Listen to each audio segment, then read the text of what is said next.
ती बातमी अशी की दादरमधील कबूतरखाना परिसरात पोलीस बंदोबस्तात वाढ करण्यात आली आहे।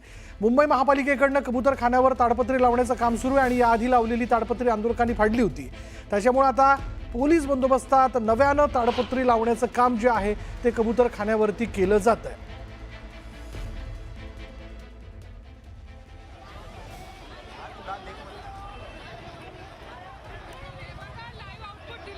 यापूर्वी आंदोलकांनी ही ताडपत्री फाडली होती आणि त्यानंतर आता पुन्हा एकदा पोलीस बंदोबस्तात नव्यानं ताडपत्री लावण्याचं काम जे आहे ते दादरमधील कबूतरखान्यावरती केलं जात आहे। सुप्रीम न्यायालयाच्या निर्णयानुसार इथं कबूतरखाने असू नयेत किंवा कबूतरांना कोणी खाद्य टाकू नये, कारण कबूतरांच्या विष्ठेमुळे आणि त्यांच्या पिसांमुळे जे आजार बळवतात त्या विषयाला घेऊन याचिका दाखल करण्यात आलेली होती आणि त्यावरती न्यायालयानं हा निर्णय दिलेला आहे।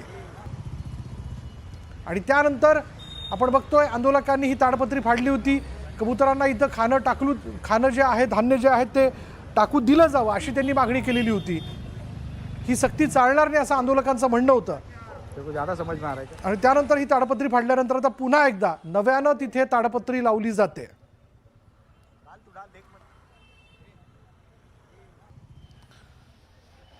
पोलीस बंदोबस्तात हे काम केलं जातंय।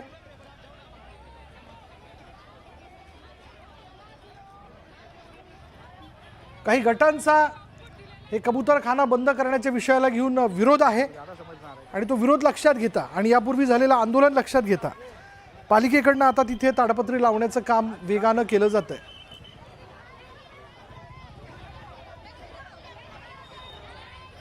अधिक माहिती आपण जाणून घेणार आहोत। आमचे प्रतिनिधी कृष्णा आवटी आपल्या बरोबर आहेत।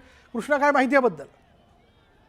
नक्कीच आपण विशाल पाहायला गेलं तर मुंबई उच्च न्यायालयाने जे आहे ते कबुतरांना खाणे बंदीवरती जे आहे, खाणे टाकण्यास जी आहे ती कायम बंदी जी आहे ती कायम ठेवण्यात आलेली आहे। आपण पाहू शकतो एकंदरीत कबुतरांना जे आहे गेल्या काही 2 दिवसांपासून आपण पाहायला गेलं तर अगदी ट्रेवरती जे आहे ते कबुतरांना ट्रेवरती ठेवून, वाहनांवरती ट्रे ठेवून, लोखंडी ट्रे ठेवून त्यावरती कबुतरांना खाणं ठेवलं जात होतं आणि गेल्या काही दिवसांपूर्वी जे आहे आंदोलन देखील जे आहे ते कबूतरखाने इथं करण्यात आलं होतं आणि त्याचबरोबर जे महानगरपालिकेकडून ताडपत्री शेड तयार करण्यात आलं होतं ते देखील जे आहे ते तोडण्यात आलं होतं।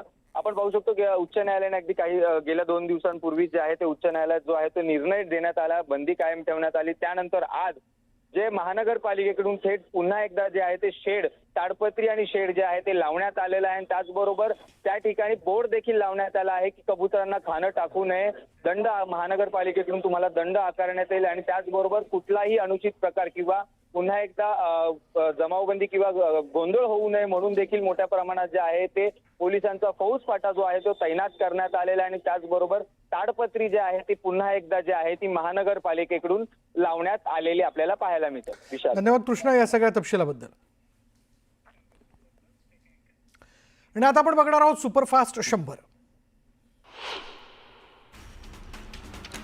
पंढरपुराच्या विठ्ठल मंदिरात हिंदीतून पूजा घातल्याचा दावा राहुल सातपते नावाच्या व्यक्तीनं ट्विटच्या माध्यमातून केला आहे। तर पूजा करण्यासाठी इतर कोणत्याही भाषेचा वापर करण्यात येत नाही असं स्पष्टीकरण मंदिर प्रशासनाने दिलं आहे। ट्रॅक्टर ट्रॉलीला ब्लॅक बॉक्स GPS लावणं बंधनकारक करण्यात आल्याचा निर्णय केंद्र सरकारनं घेतला। या निर्णयाला विधान परिषदेचे गटनेते आमदार सतेज पाटलांनी विरोध केला। राज्यातल्या ट्रॅक्टर धारकांना एकत्र करून सतेज पाटील जोरदार विरोध करणार आहेत। सतीश भोसले उर्फ खोक्यास याला वन्यजीव अधिनियमनुसार दाखल केलेल्या एका गुन्ह्यात जामीन मिळाला आहे। शिरूर, कासारच्या दिवाणी आणि फौजदारी न्यायालयाने हा जामीन दिलाय। खोक्या भोसले सध्या बीडच्या मध्यवर्ती कारागृहात आहे। त्याच्यावर एकूण 3 गुन्हे दाखल आहेत। बीडमधील गेवराई शहर गोळीबाराच्या घटनेनं हादरलं। शहरात एका तरुणीवर अज्ञाताकडून गोळीबार करण्यात आला। छातीत गोळी लागल्यामुळे तरुणी गंभीर जखमी झाली आहे। दरम्यान गोळीबाराच्या दुसऱ्या दिवशी पोलिसांकडून दखल घेण्यात आल्याचा आरोप स्थानिकांनी केला।